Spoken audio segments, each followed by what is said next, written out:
الحمدللہ رب العالمین والصلاة والسلام علی رسولہ الامین وعلی آلہ وصحبہ اجمعین ومن تبعہم بإحسان الی یوم الدین۔ بلوغ المرام من ادلۃ الاحکام، اس کا درس ہے آج۔ آپ لوگ بابو ازالت النجاستی و بیانہا، یہ سبق اپنے پاس کھول لیجئے، یا ہو سکتا آپ کو نظر بھی آ رہا ہوگا۔ بابو ازالت النجاستی و بیانہا، آپ سب کو علم ہے کہ ہم بلوغ المرام کے منتخب ابواب پڑھیں گے۔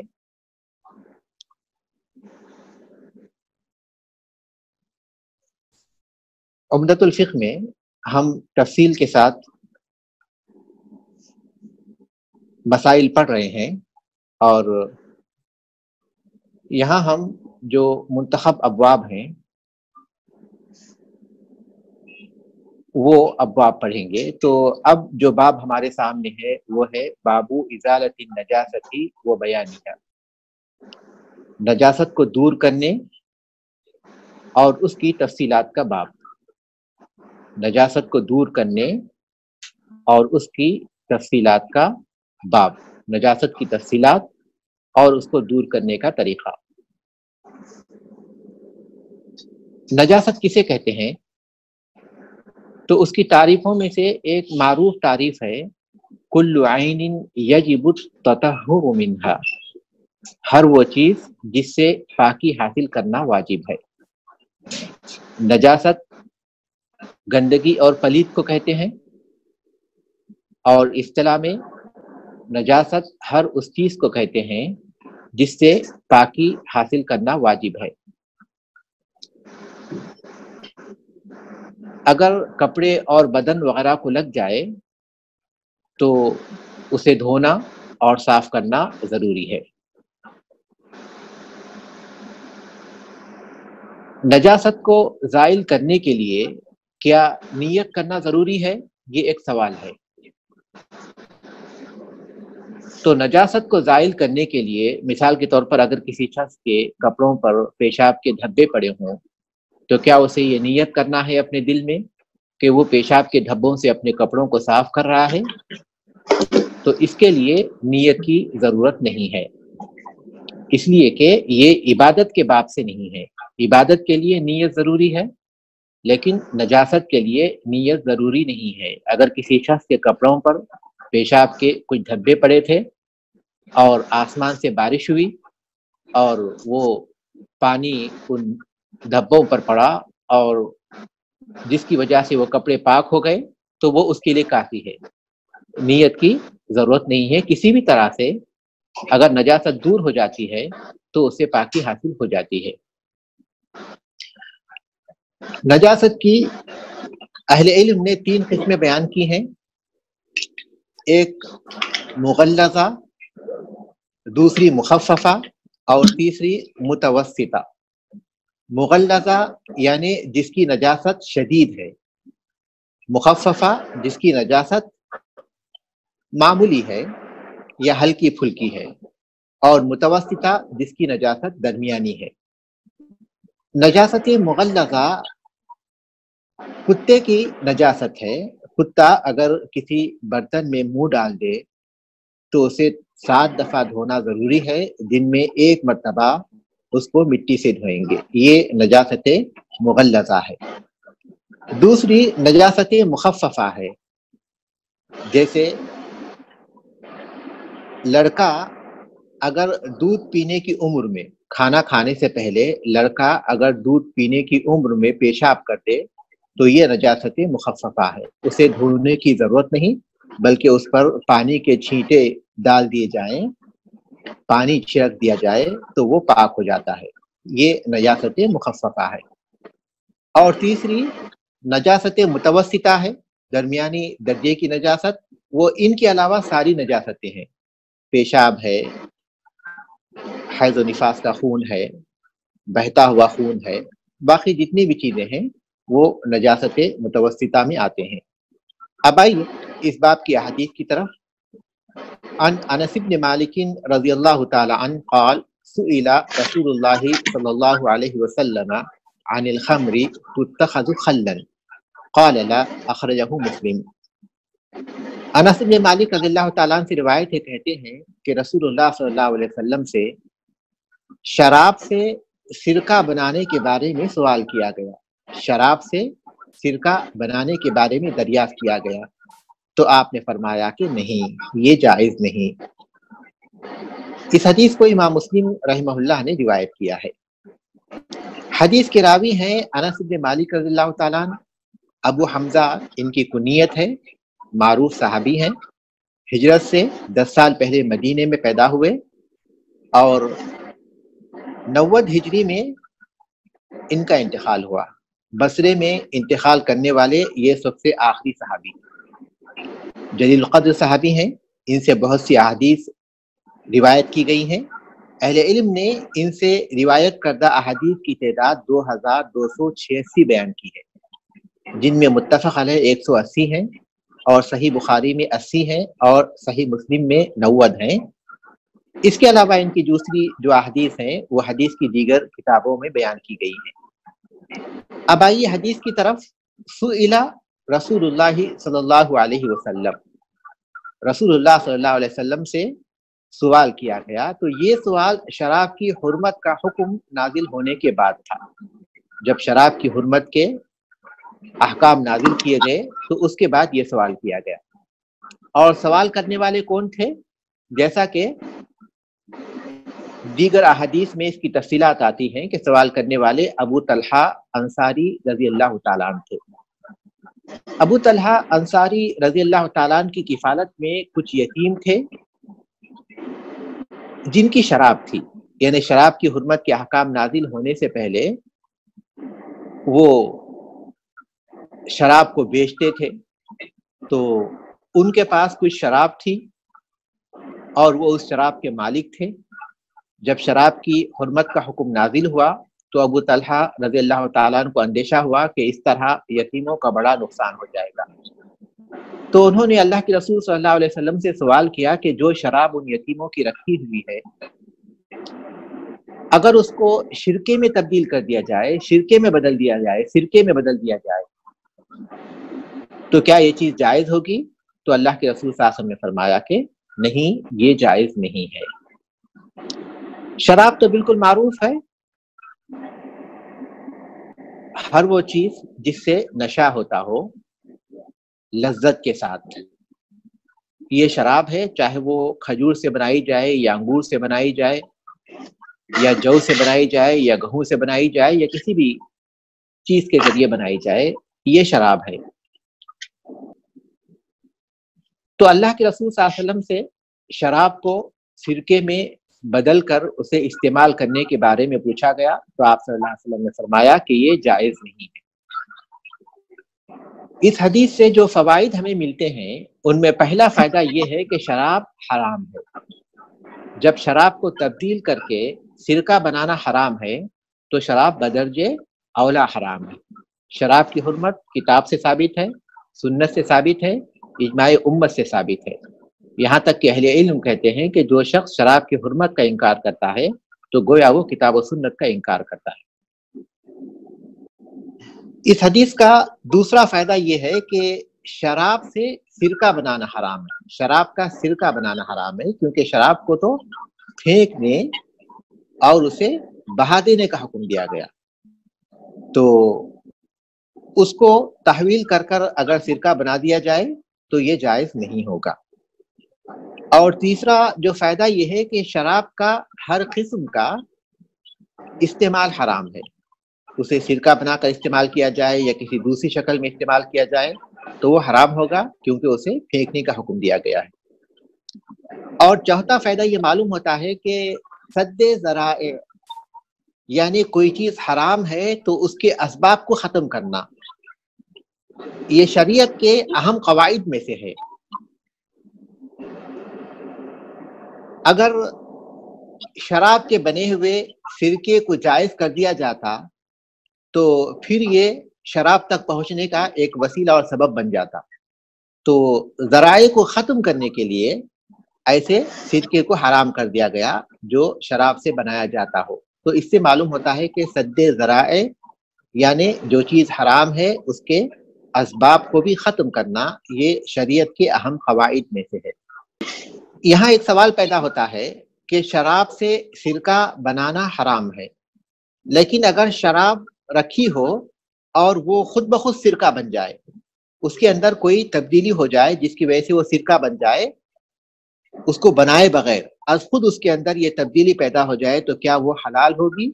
تو جمہور اہل علم کا خیال ہے کہ وہ حلال ہوگی، کیونکہ اسے بنایا نہیں گیا بلکہ یہ از خود ہو گئی۔ اور ایک چیز جب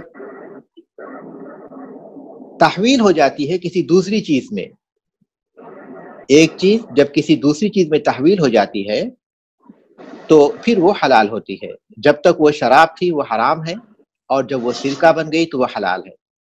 لیکن شراب کو سرکہ بنانا ایک مختلف چیز ہے، وہ حرام ہے، لیکن شراب سے از خود وہ خود اب اس کے اندر تبدیلی پیدا ہو جائے، وہ خود شراب سے سرکے کی طرف تحویل ہو جائے، تو یہ دوسری چیز ہے۔ تو جمہور اہل علم کے پاس یہ دوسری چیز حلال ہے، جبکہ پہلی چیز جیسا کہ حدیث سے معلوم ہوتا ہے واضح طور پر حرام ہے۔ دوسری حدیث ہے وعنہ قال، یعنی انس رضی اللہ تعالیٰ عنہ سے روایت ہے، کہتے ہیں لما کان یوم خیبر امر رسول اللہ صلی اللہ علیہ وسلم ابا طلحہ فنادى ان اللہ ورسولہ ینہیانکم عن لحوم الحمر الاہلیہ فانها رجس متفق علیہ۔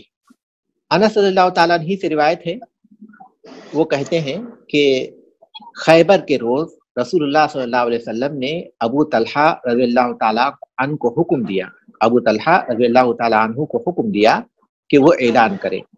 فنادا، تو انہوں نے بآواز بلند اعلان کیا، ان اللہ و رسولہ ینہیانکم، اللہ اور اس کے رسول تمہیں منع کرتے ہیں، ان لحوم الحمر الاہلیہ، گھریلو گدھوں کے گوشت سے۔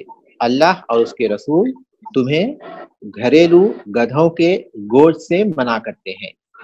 فإنہا رجس، اس لیے کہ وہ پلید ہے، ناپاک ہے۔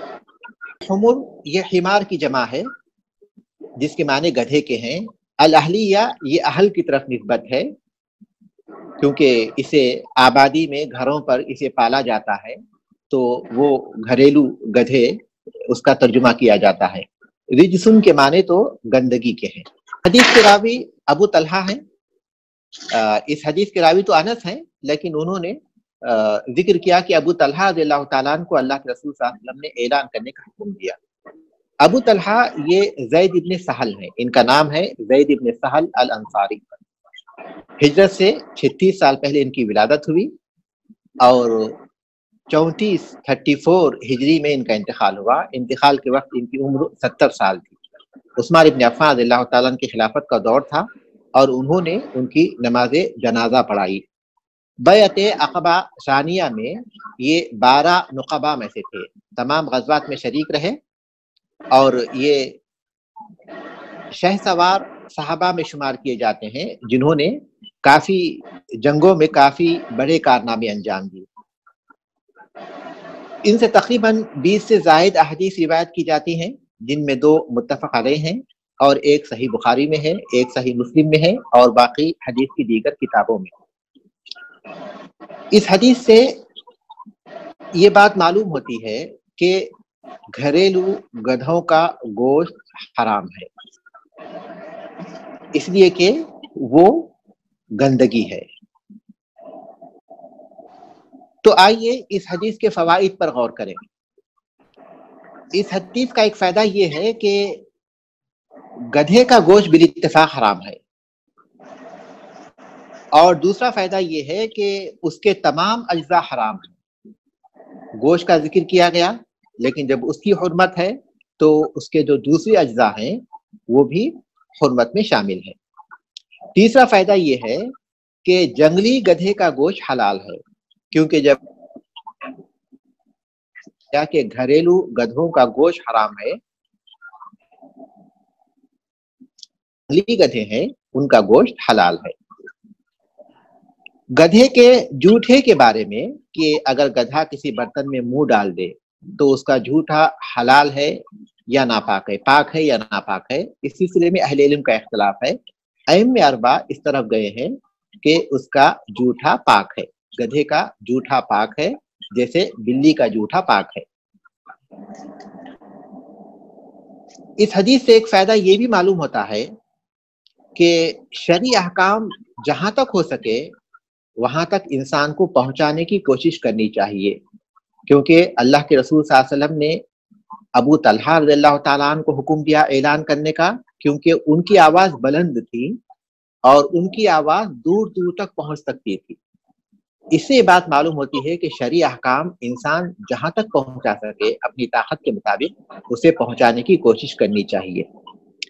اس حدیث سے ایک فائدہ یہ بھی معلوم ہوتا ہے کہ مائکروفون اور وہ دوسرے ذرائع جن کے ذریعے آواز کو بلند کیا جاتا ہے اور مختلف مقامات تک پہنچایا جا سکتا ہے، وہ جائز ہے، کیونکہ اللہ کے رسول صلی اللہ علیہ وسلم نے ابو طلحہ رضی اللہ تعالیٰ عنہ کو حکم دیا تاکہ اس لیے کہ ان کی آواز بلند ہے۔ تو اس کا مطلب یہ کہ ایسے ذرائع جن کے ذریعے آواز کو بلند کیا جا سکتا ہو انہیں استعمال کرنا جائز ہے۔ اب یہاں ہم دیکھ رہے ہیں کہ ان اللہ و رسولہ، اللہ اور اس کے رسول نے منع کیا، تو اللہ کا اور رسول کا ذکر واو کے ساتھ دونوں کے ذکر کو ایک جگہ جمع کیا گیا۔ تو اس کا مطلب یہ ہوا کہ شرعی احکام میں، حلال میں اور حرام میں، امر و نواہی میں، جن میں احکام ہو، شرعی احکام ہو، ان میں اللہ اور اس کے رسول کو واو کے ذریعے جمع کیا جا سکتا ہے۔ اللہ اور اس کے رسول کو واو کے ذریعے جمع کیا جا سکتا ہے، کیونکہ جس نے رسول کی اطاعت کی اس نے گویا اللہ کی اطاعت کی۔ رسول اللہ تبارک و تعالیٰ کا پیغام پہنچاتے ہیں۔ ابو ازالت نجاست ہے، نجاست کے باب سے ہے۔ تو اس باب میں یہ حدیث اس لیے بیان کی گئی اس لیے کہ گدھا نجس ہے، کیونکہ اللہ کے رسول صلی اللہ علیہ وسلم نے گدھے کے گوشت کی حرمت کی علت یہ بیان کی کہ فَإِنَّهَا رِجْسٌ، کہ وہ نجس ہے۔ تو چونکہ اس کے نجس ہونے کا ذکر کیا گیا اس لیے اس باب میں یہ حدیث بیان کی گئی۔ اوپر جو حدیث گزری جس میں شراب سے سرکے کے بارے میں سوال کیا گیا، تو اللہ کے رسول صلی اللہ علیہ وسلم نے اس کے بارے میں کہا کہ وہ جائز نہیں ہے۔ تو اس حدیث کا اس باب سے کیا تعلق ہے؟ جو پہلی حدیث ہے اس کا اس باب سے کیا تعلق ہے؟ تو اس کا اس باب سے تعلق یہ ہے کہ بعض اہل علم کہتے ہیں کہ شراب بھی نجس ہے، شراب حرام ہے، یہ بات تو بالکل واضح ہے۔ کیا وہ نجس بھی ہے؟ اس سلسلے میں اہل علم کا اختلاف ہے۔ تو بعض اہل علم اس طرف گئے ہیں کہ شراب نجس ہے، اور مولوی رحمۃ اللہ علیہ کا بھی یہی خیال ہے، اسی لیے انہوں نے نجاست کے باب میں اس کا ذکر کیا کہ شراب اگر کپڑوں پر پڑ جائے تو اسے باقاعدہ پانی سے دھونا پڑے گا، یعنی اسے صاف کرنا پڑے گا۔ لیکن راجح بات یہ ہے کہ شراب نجس نہیں ہے، شراب نجس نہیں ہے، کیونکہ ہر وہ چیز جو حرام ہے وہ لازمی طور پر نجس بھی نہیں ہے۔ تحریم سے، کسی چیز کے حرام ہونے سے نجاست لازم نہیں آتی۔ صحیح بات یہی ہے کہ تحریم سے نجاست لازم نہیں آتی۔ ہاں، ہر نجس حرام ہے، ہر وہ چیز جو کہ نجس ہے اسلام نے اسے حرام کیا ہے، لیکن ہر حرام نجس نہیں ہے۔ اس قاعدے کو یاد رکھیے کہ ہر نجس چیز حرام ہے لیکن ہر حرام چیز نجس نہیں ہے۔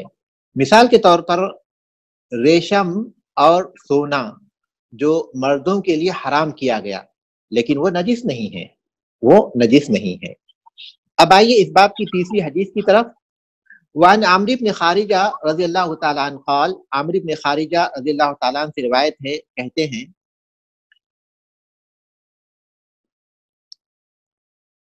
خطبنا رسول اللہ صلی اللہ علیہ وسلم بمینا، رسول اللہ صلی اللہ علیہ وسلم نے ہمیں مینا میں خطبہ دیا، وہو علی راحلتہ، اور آپ اپنی اونٹنی پر سوار تھے، وَلُعَابُهَا يَسِيلُ عَلَى كَتِفِي، اور اس کا لعاب دہن میرے کندھوں پر بہ رہا تھا۔ وہ اس کی نکیل پکڑے ہوئے ٹھہرے ہوئے تھے، تو اس کا جو لعاب تھا وہ ان کے کندھوں پر بہ رہا تھا۔ اخرجہ احمد و ترمذی وصححہ، احمد اور ترمذی نے اسے روایت کیا اور اسے صحیح قرار دیا۔ عمرو بن خارجہ اس حدیث کے راوی ہیں اور مشہور یہ کہ وہ اسدی ہیں، مشہور صحابی ہیں۔ شام میں انہوں نے سکونت اختیار کی، ملک شام میں، اور ابو سفیان ابن حرب رضی اللہ تعالیٰ عنہ کے وہ حلیف تھے۔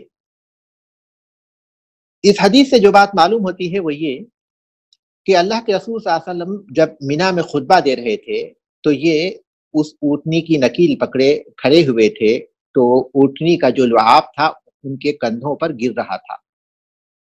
یہ حدیث تقریری ہے۔ اللہ کے رسول صلی اللہ علیہ وسلم کا سکوت اس بات کی دلیل ہے کہ اس کا جو لعاب ہے وہ پاک ہے، کیونکہ اگر وہ نجیس ہوتا تو اللہ کے رسول صلی اللہ علیہ وسلم ان کو دھونے کا حکم دیتے، لیکن اللہ کے رسول صلی اللہ علیہ وسلم نے یہ حکم نہیں دیا، بلکہ آپ خاموش رہے کہ آپ کا سکوت یہ اقرار کی دلیل ہے، تو اسے حدیث تقریری کہتے ہیں۔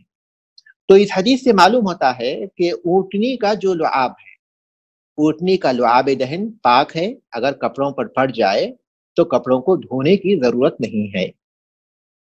اسی طرح اس حدیث سے یہ بات بھی معلوم ہوتی ہے کہ وہ حیوانات جن کا گوشت کھایا جاتا ہے، جیسے گائے ہے، بکری ہے، تو وہ حیوانات جن کا گوشت کھایا جاتا ہے ان کا لعاب دہن پاک ہے۔ تو اس حدیث سے جو بات معلوم ہوتی ہے کہ وہ حیوانات جن کا گوشت کھایا جاتا ہے ان کا لعاب دہن پاک ہے۔ تو ہمارے سبق کا جو وقت ہے وہ 8:30 تک کا ہے، اس کے بعد اب تاریخ کا سبق ہوگا، تو یہاں ہم رکتے ہیں۔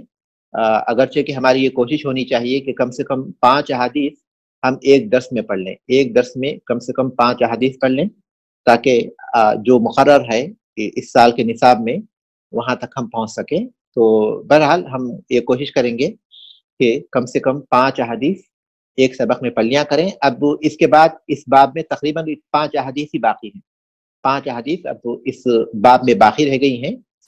انشاءاللہ یہ 5 احادیث ہم لوگ آئندہ ہفتہ ختم کریں گے۔ اللہ تبارک تعالیٰ ہمیں اس کی توفیق عطا فرمائے اور اللہ کے رسول صلی اللہ علیہ وسلم کی سنتوں کا اور کتاب کا فہم عطا فرمائے اور اس پر عمل کرنے کی توفیق عطا فرمائے، آمین۔ والحمدللہ رب العالمین۔ سبحانک اللہم و بحمدک، اشہد ان لا الہ الا انت، استغفرک و اتوب الیک۔